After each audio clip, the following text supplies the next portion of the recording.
এই প্রাঙ্গণটাকে উনি অনেক মিস করতেন। আমরা সবাই যেন মাফ করে দেয় সবাইকে। উনি কাউকেই কখনো তুমি করে বলতেন না, উনি সবাইকে আপনি করে বলতেন। মনের দিক দিয়ে অনেক অসম্ভব ভালো একজন মানুষ ছিল। যেদিন কথা বললাম সেদিন রাতেই উনি মারা গেলেন। তার স্থানটা পূরণ হওয়ার নয়। এই সমস্ত মানুষ তো আসলে জায়গা পূরণ হয় না। ভালো মানুষ হিসেবে ইন্ডাস্ট্রি ফার্স্ট সেকেন্ডের ভিতরে রাখা।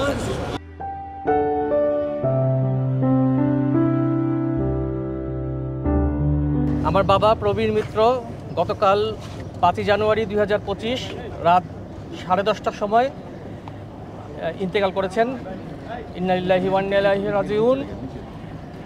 উনি অভিনয়টাকেই সবসময় সব কিছুর ঊর্ধ্বে রেখেছিলেন এবং যে সময়টা উনি অভিনয় করতে পারেননি সেই সময়টাকে উনি খুবই মিস করতেন। এই সময়টা যেই সময় উনি কাজ করতেন, অভিনয় করতেন, এই এফডিসির এই প্রাঙ্গণটাকে উনি অনেক মিস করতেন এবং উনি শেষ পর্যন্ত আশা রেখেছিলেন যে তিনি একদিন ফিরবেন। কিন্তু আজকে উনি ফিরলেন, কিন্তু আজকে উনি এমনভাবে ফিরলেন যে আমরা এখন তাকে নিয়ে স্মৃতিচারণ করছি। ওনার কোনো ব্যবহারে বা ওনার কোনো আচরণে কোনো ভুল ত্রুটি হয়ে থাকলে, কেউ কোনো মনে কষ্ট পেয়ে থাকলে ওনাকে মাফ করে দেবেন প্লিজ। অন্য ধর্মের ছিলেন আর কি, তো সেই ধর্ম থেকে আমাদের ভাবিকে ভালোবেসে উনি প্রথম ধর্মান্তরিত হন। তো তারপরে দিয়া উনি ওই ধর্মের উপরেই মানে টিকে ছিলেন এবং শেষ বয়সে যেটি এসে উনি যেটি কাজটি করেছেন সেটি অত্যন্ত ভালো কাজ করেছেন। উনি সর্বক্ষণই নামাজ, রোজা এবং আপনার গিয়ে ওই কোরআন পড়া নিয়ে কিন্তু উনি ব্যস্ত থেকেছেন আর কি, যার জন্য উনি নিজেও কিন্তু অন্যদের সঙ্গে খুব একটা মিশতে চাইতেন না। ওই সময়টা টোটালি কিন্তু উনি ধর্মকর্মের মধ্যেই মনোযোগ দিয়েছেন। আর মানুষ তো হলো গিয়ে প্রত্যেকেই কিন্তু চলে যান। আমরা যারা এখানে দাঁড়ায় আছি, আপনারা বলেন তো কেউ কি বলতে পারবেন যে আপনারা কেউ যাবেন না? আমরা সবাই কিন্তু চলে যাই। তো যাওয়াটা যেন আমাদের যদি ভালো হয় এটাই হলো সবচেয়ে বড় কথা।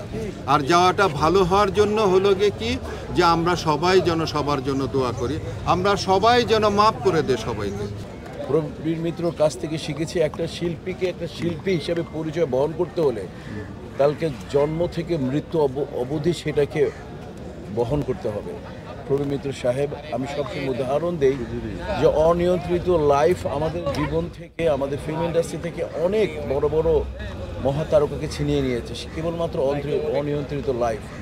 এবং তখন আমি এক্সাম্পল দিই যে প্রবীর দা, আমার প্রবীর দা, আমাদের প্রবীর দা, আমাদের ইন্ডাস্ট্রি প্রবীর দা, আমাদের নবাব ঠাকুর প্রবীর দা, যার ধৈর্য, যার লাইফ অফ স্টাইল যদি কেউ ফলো করে তাহলে আর কিছু লাগে না। আমরা স্কুলিং পেয়েছি তার কাছ থেকে এবং ওনার মতো লোকও চলে গেছে। আমি কি বলবো, মানে আমি বলার ভাষা নেই। ওনার সাথে আমি এত কাজ করেছি।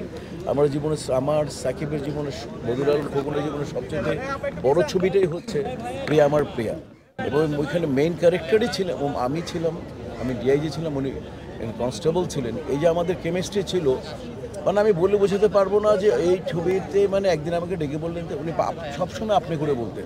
দেখেন কি ভদ্রতা, উনি কাউকেই কখনো তুমি করে বলতেন না, উনি সবাইকে আপনি করে বলতেন। প্রোডাকশন বয়কে বলতেন আমাকে এক কাপ চা দিবেন, মানে।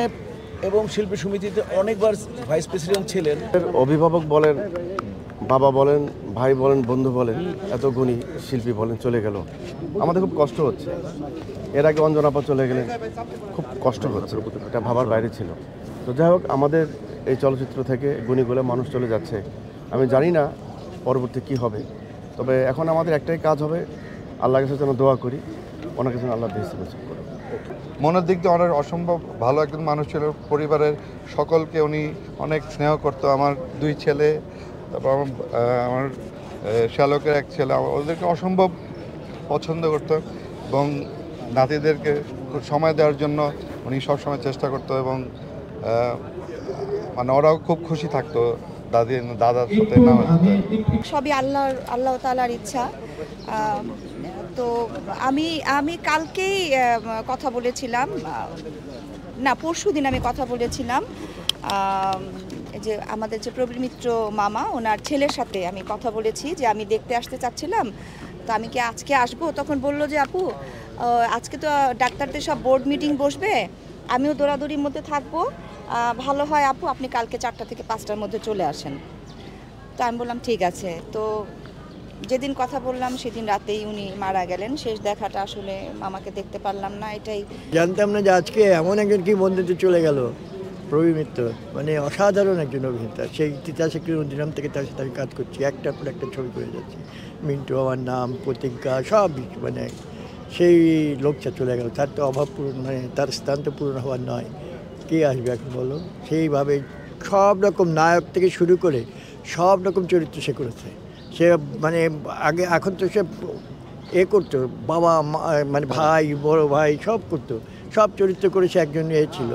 তো সেও তো চলে গেল, তো আমরাও চলে যাবো, সবাই চলে যাবে, কিন্তু চলে যাওয়াটা মানে সহনীয় হতে হবে আর কি। আমাদের কাছে মানে লোক নেই যে পূরণ হবে। প্রবীণ মিত্র কাকু, ওনার সাথে কিন্তু আমার একটা অন্যরকম রিলেশন। আমরা যখন পুরান ঢাকায় ছিলাম, লক্ষ্মীবাজারে, ওনার পাশের বাড়িতেই আর কি ওনাদের ফ্যামিলি, মানে সেলিনা আপু, মানে যাকে উনি বিয়ে করেছিলেন, তার সাথে আমাদের খুব ভালো একটা সম্পর্ক, এবং ওনার মেয়েকে আমি হতে দেখেছি, ওনার যে প্রথম সন্তান। সো ওইভাবে কাকুর সাথে আমাদের খুব একটা সুন্দর একটা সম্পর্ক ছিল, দেখা হলেই কথা হতো। কিন্তু হ্যাঁ, আমি শেষ সময় আসলে আমি যতবারই ভেবেছি করোনার পরে যাব, আমার দেখতে যাওয়া হয়নি। এই কষ্টটা আসলে আমার রয়ে গেছে। আর ক্ষতিপূরণ, উনি তো মানে অসম্ভব, উনি দেখতে ভালো, উনি অ্যাক্টিং করতেন ভালো, ওনার ব্যবহার সুন্দর, জাদ্রাল একজন অভিনয় শিল্পী। এই সমস্ত মানুষ তো আসলে জায়গা পূরণ হয় না, শূন্যস্থান কখনোই পূরণ হয় না। প্রবীরদা এমন একটি লোক যাকে ভালো মানুষ হিসেবে ইন্ডাস্ট্রি ফার্স্ট সেকেন্ডের ভিতরে 100-এ 100, এটা আমার দৃষ্টিতে ফার্স্ট সেকেন্ডের ভিতরে উনি মানুষ হিসেবে। আরেকটা কথা হচ্ছে গিয়ে, আমি চলচ্চিত্রকার প্রায় 54 বছর। তো আমার প্রথম ছবিতে নায়ক ছিলেন প্রবীরদা, সঙ্গে ছিল সবাই। ছবিটির নাম লিডার। যে কোনো কারণবশত 80% শুটিংয়ের পর আর ছবি। আমাদের শুটিংয়ের সময় আমরা নায়কদের বা বড় বড় ডাইরেক্টর, প্রডিউসার, যারা ক্যামেরাম্যান, ওদেরকে 1 প্যাকেট করে সিগারেট দিতাম। তো প্রবীরদাকে সিগারেট দিতাম না, প্রবীরদাও সিগারেট নিত, কিন্তু প্রবীরদার থেকে নিয়ে খেয়ে শেষ করে ফেলতো আগে। তো শেষ হয়ে গেলে আমাকে বলতো, হয় জন্টু সাহেব একটা বিড়ি দেন। বলার আওয়াজ তো মাসাল্লাহ আনোয়ার হোসেনের, একটা বিড়ি দেন। তো একটা সিগারেট বের করে দিতাম।